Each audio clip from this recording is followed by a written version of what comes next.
Hello everyone, আজ আমরা চলে এসেছি এই ড্রামার 2 নম্বর পার্ট নিয়ে। তো প্রথমেই আমরা দেখতে পাই একজন মাস্ক পরা লোককে, যে মিথ্যে ইনফরমেশন দিচ্ছিল যে সে নাকি সেই 14 বছরের মেয়েটিকে কিডন্যাপ করেছে। আর তার এই লাইভ ভিডিওটি এদিক থেকে অ্যালিসন আর সাক্সিও দেখছিল।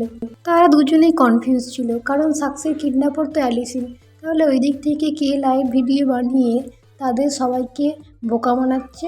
তারপরে সাক্সি একটা ভিডিওটি দেখে যে তার বন্ধুরা তার হয়ে আন্দোলন করছে, কিন্তু এসব তাদের ন্যাকামা মনে করতো সাক্সি, কারণ সাক্সির বন্ধুরা সাক্সি যখন স্কুলে থাকতো সারাক্ষণ তাকে ওরা বুলি করতো, ওরা মজা করতো, সেই জন্যই সাক্সির কিছুই মনে হয় না। আর তারপরে আমরা দেখতে পাই আলিসান সাক্সিকে অনেক বোঝানোর চেষ্টা করে তার বাড়িতে ফিরে যাওয়ার জন্য, কিন্তু সাক্সি তার কোনো কথাতেই রাজি হয় না, উল্টে তার উপরে প্রচণ্ড রেগে যায়।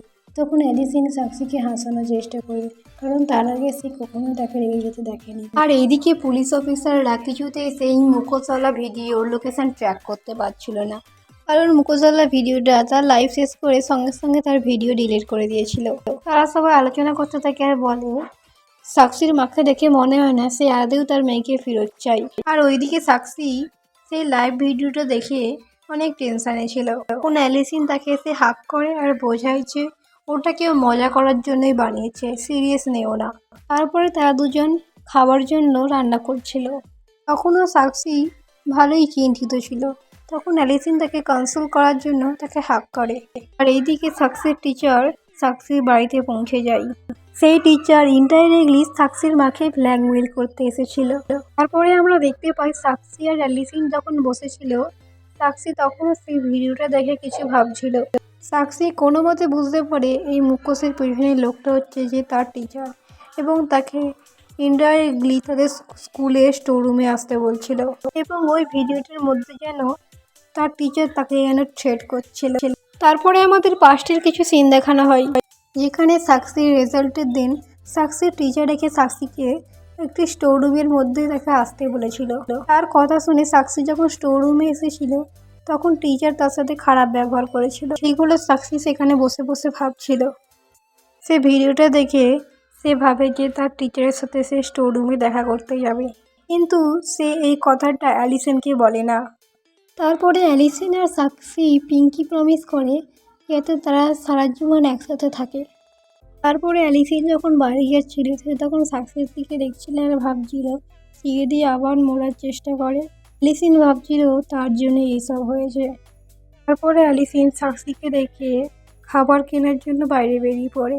সে বাইরে বেরিয়ে স্কুলের সামনে দিয়ে যখন যাচ্ছিল সে তখন সাক্সির টিচারকে লক্ষ্য করে আর ভাবে আমি যদি টিচারের জায়গায় থাকতাম তাহলে কি আমি সাক্সিকে বাঁচাতে পারতাম। তারপরে সে নিজে নিজেই ভাবে যে হয়তো আমি পারতাম না। তারপরে এসবভাবে সে সেখান থেকে চলে যায়, কিন্তু সে বাড়িতে এসে দেখে তার বাড়ির সামনে অনেকগুলো পুলিশ আছে। সে সেখান থেকে তাড়াতাড়ি চলে যাওয়ার চেষ্টা করলে পুলিশ তাকে ভয় পেয়ে দেখে তাকে চেক করতে আসে, তো অ্যালিসনের কাছে তেমন কিছুই ছিল না। তারপরে সে অ্যালিসনের বাড়ি চেক করার জন্য বলে, অ্যালিসন তাকে বারবার কথা না বললে পুলিশরা তার কোনো কথাই শোনে না। তখন সে বাধ্য হয়ে তার রুমে ঢোকাতে বাধ্য হয়, কিন্তু সে রুম খুলে দেখে সেখানে সাক্সি ছিল না, কারণ সাক্সি তার টিচারের সাথে দেখা করতে এসেছিল। পুলিশরা অ্যালিসনের রুমে কোনো রকম কিছু খুঁজ না পেয়ে সেখান থেকে চলে যায় এবং তাকে একটা কার্ড দিয়ে যায় যেখানে সাক্সির ছবি ছিল। আর এদিকে সাক্সির বাবা সাক্সির মাকে ডিভোর্স দেওয়ার জন্য বলে। তখন সাক্সির মা সাক্সির বাবাকে বলে, তুমি আমাকে ডিভোর্স দিয়ে দিলে আমার খরচা কে উঠাবে, আমি খাবো কি করে। তখন সাক্সির বাবা বলে, তোমার খরচা তুমি বোঝো, এবার তুমি কি করবে।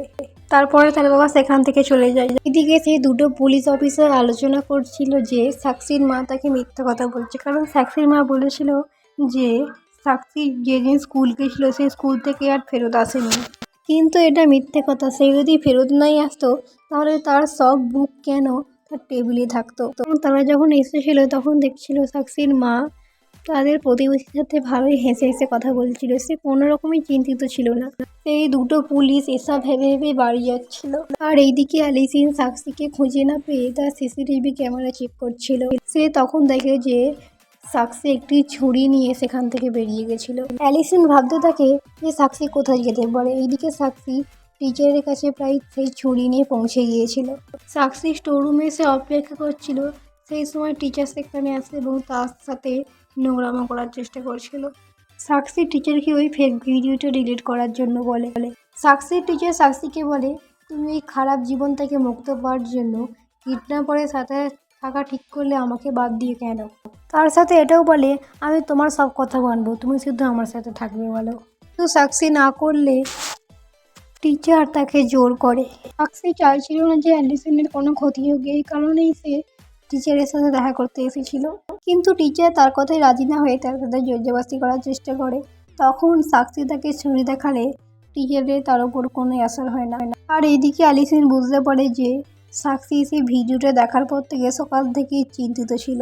অ্যালিসিনও সেই লাইভ ভিডিওটা খুলে দেখে এবং তার টাইমিং ম্যাচ করার চেষ্টা করে যে কখন দেখা করার জন্য সেই স্যার তাকে হিন্টস দিয়েছিল এবং কোথায় দেখা করার জন্য সাক্ষীকে হিন্টস দিয়েছিল।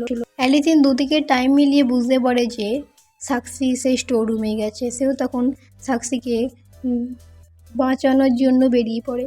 আর এইদিকে টিচার সাক্ষীকে তার সাথে জোর করে থাকার জন্য বলে। তখন সাক্ষী ভাবছিল সে হয়তো আর অ্যালিসনকে কোনোদিনই দেখতে পারবে না। টিচার যখন সাক্ষীর ক্লোজ হচ্ছিল তখন সাক্ষী আওয়াজ পাই বাইরের থেকে দুটি মেয়ে যাচ্ছিল, কিন্তু সে চিৎকার করে না। কারণ সে যদি চিৎকার করে তাহলে তাকে সবাই জেনে নেবে, কারণ সে অলরেডি কিডন্যাপ হয়ে গেছে। পুলিশ আসবে, তাকে বাড়ি পৌঁছে দেবে, তার আর অ্যালিসনের সাথে থাকা হবে না। এই কারণে সাক্ষী চিৎকার করে না। সাক্ষী তার ভাগ্যকে মেনে নিয়েছিল। সে ভাবছিল তার জীবনে আর কোনোদিনই সুখ আসবে না। সে ভাবছিল তার ভাগ্যে হয়তো এটাই লেখা আছে। সে ওখানে বসে বসে অ্যালিসনের সাথে কাটানো মুহূর্তগুলো ভাবতে থাকে। সে ভাবছিল হয়তো সে অ্যালিসনকে কোনোদিনই দেখতে পারবে না। তারপর হঠাৎই সেখানে অ্যালিসন চলে আসে এক মুখোশ পরে। অ্যালিসন প্রথমে রেগে স্যারকে দেখছিল এবং স্যারকে সেখানে প্রচুর জোরে একটা ঘুষি মারে। তারপরে স্যারটি অ্যালিসনকে ছুরি দিয়ে মারার চেষ্টা করলে অ্যালিসন ঘুরে তাকে মারে। অ্যালিসন স্যারকে মেরে প্রায় জখম করে দেয়। স্যার তাকে প্রার্থনা করে ছেড়ে দেওয়ার জন্য। অ্যালিসন তার নোংরামোর ছবিগুলি সেখানে ঢোকার আগেই তুলে রেখেছিল। তারপরে সাক্ষী স্যারটাকে ছুরি দিয়ে মারার চেষ্টা করলেও অ্যালিসন তাকে ধরে নেয় এবং তাকে নিয়ে সেখান থেকে চলে যায়। তারপরে স্যারটি সেখান থেকে উঠে কাউকে ফোন করার চেষ্টা করলেই সেখানে পুলিশ অফিসাররা চলে আসে, কারণ অলরেডি অ্যালিসন পুলিশকে ইনফর্ম করে এসেছিল তার ব্যাপারে। এবং অ্যালিসন কয়েকটা ছবি পুলিশকে পাঠিয়েছিল, পুলিশরা তাকে প্রমাণ সময় ধরে নিয়ে যায়। এইদিকে সাক্ষী অ্যালিসনকে থ্যাংক ইউ বলছিল তাকে সেখান থেকে বাঁচানোর জন্য। অ্যালিসন আর সাক্ষী আজ অন্য রাস্তা দিয়ে বাড়ি হচ্ছিল। তারা এক বন্ধ বিল্ডিংয়ের মধ্যে ঢুকে যায়। সেখানে গিয়ে সাক্ষী অ্যালিসনকে বিয়ে করার জন্য বলে। অ্যালিসন বলে সেটা এখন করা ঠিক হবে না। তখন সাক্ষী বলে আমি তো এখনই করতে চাই।